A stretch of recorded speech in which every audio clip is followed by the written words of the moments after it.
नमस्कार. Home minister स्वप्न गृहलक्ष्मीचं साकारत आहे वामनहरी पेठे ज्वेलर्सच्या आजच्या भागात आपणा सगळ्यांचं मनापासून स्वागत. विशेष भाग आणि या विशेष भागात आज कोण असणार यासाठी तुम्ही सगळे उत्सुक आहात. मला माहिती आहे की आजच्या वहिनी कोण. या वहिनी खूप छान गातात, या वहिनी उत्तम संगीत देतात आणि हो, या वहिनी आता वहिनी पण आमच्या खूप छान मैत्रीण आहेत. तर अशा आमच्या मैत्रीणमय वहिनींना भेटणार आहोत. चला सुरुवात करूया आजच्या भागाला. भेटूया वैशाली सामंत यांना. नमस्कार. नमस्कार. मित्र काम भाऊजी. तुमच्या लक्षात आलं असेल आता काय होणार. तर तुझं बालपण कुठलं? पार्लेकर आहे मी. प्युअर पार्लेकर आहे.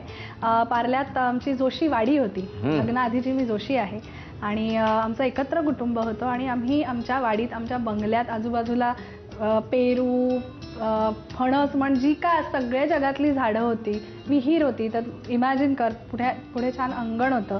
त्यामुळे आम्ही बालपण अतिशय एन्जॉय केलेलं आहे. लहानपणी सगळे जे आपले खेळ आहेत म्हणजे भोंडला म्हण किंवा मंगळागौरी, हरताळका म्हणशील ते आम्ही सगळं करायचो. आणि आम्ही घरातल्या बायका मिळून म्हणजे माझी आई, काकू आणि आम्ही सगळी चिल्लर पिल्लर आम्ही खूप धमाल करायचो. पण तेव्हा तू गायचीस?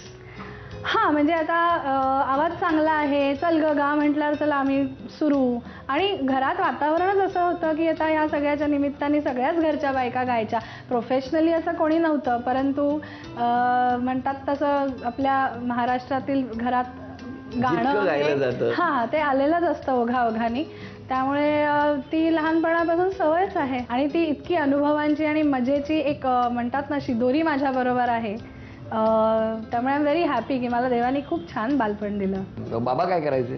बाबा BSCS मध्ये होते आणि ही retired as a senior engineer there. आणि पण 2 वर्षापूर्वी कॅन्सरमुळे ते गेले. पण म्हणतात तसं की आई वडील ही एक अशी गोष्ट असते की जे म्हणजे माझ्याबरोबरच आहेत ते. त्यामुळे मी असं म्हणत नाहीत ते गेले.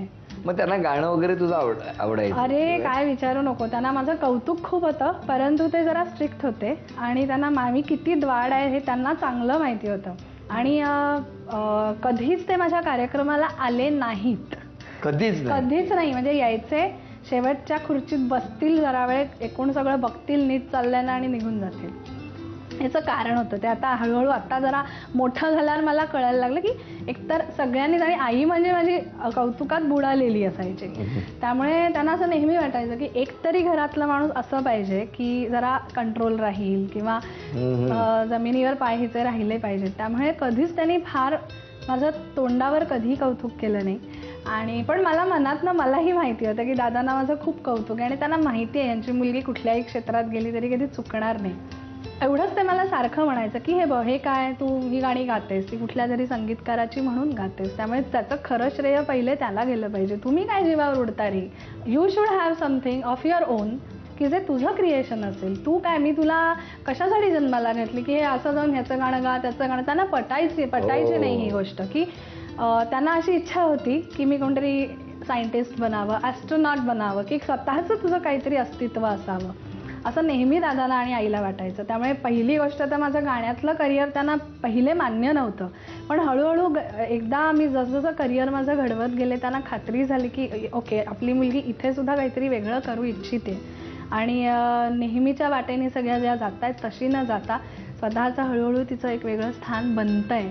त्यामुळे मग हळूहळू ती लोकं शांत झाली की हां. आणि तसं असतं की आपल्या मध्यमवर्गीय कुटुंबामध्ये एक तर कोणीच ह्या क्षेत्रात नाही आणि या क्षेत्राबद्दल इतकं काही ऐकलेलं असतं की त्यांना, आणि मी किती इमोशनल आहे, किती सेन्सिटिव्ह आहे हेही माहिती होतं की हिला काही कोणी बोललं, काही हे झालं तिला वाईट वाटेल, ही झेपेल की नाही, किंवा ऑडियन्स. अरे शाळेत असताना मी कधीच स्टेजवर उभी राहून गायले पण नव्हते. माझ्या शाळेतल्या सगळ्या मित्रमैत्रिणींनाही आश्चर्य वाटतं की हिला एवढं डेअरिंग झालं कधी आणि गायला कधीपासून कधी. म्हणजे आवाज चांगला आहे आणि 4 लोकांपुढे गा रे, ही गोष्ट वेगळी असते. आईचं कसं होतं म्हणणं? आईचा स्वतःचा आवाज खूप छान आहे आणि आईला प्रचंड आवड आहे गाण्यांची. आई स्वतः खूप छान कविता करते माझी आणि तिला वाङ्मय आणि हे सगळं खूप, म्हणजे माझं जे काही हे गाण्याचं वेड आहे ना ते माझ्या आईकडनं आलेलं आहे.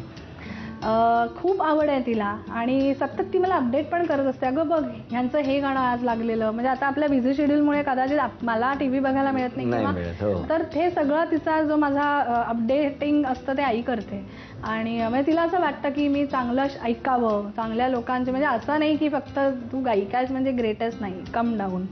तुझ्यासारखी अनेक तुझ्यापेक्षा काही क्षेत्रातली काही बाप मंडळी आहेत या जगात.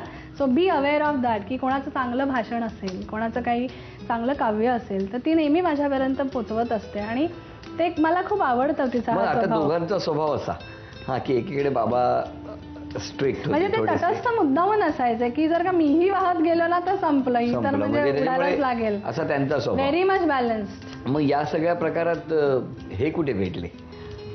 ती तर कथाच आहे. थांब, ही कथा आपण ऐकणार आहोत.